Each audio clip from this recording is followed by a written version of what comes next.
அப்ப ஒரு ஆன்மாவை எப்படி படைக்கிறான் அந்த முறைய உங்களுக்கு சொல்றான்.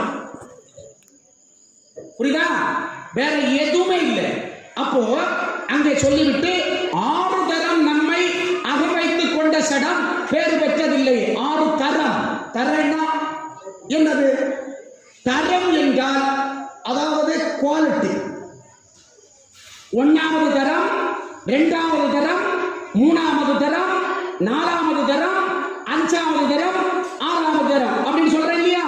அதான் 6 தரம் என்று நாம சொல்றோம். அடுத்து இறைவன் என்ன சொல்றான்? இறைவன் ஒரு படைப்பை தொடங்கிய பின் ஒவ்வொரு ஜீவ ஆன்மாவுக்குள்ளேயும் அவன் உரைகிறான். ஒவ்வொரு ஜீவ ஆன்மாவுக்குள்ளேயும் உரைகிறான். அவன் பிறப்பவன் அல்ல.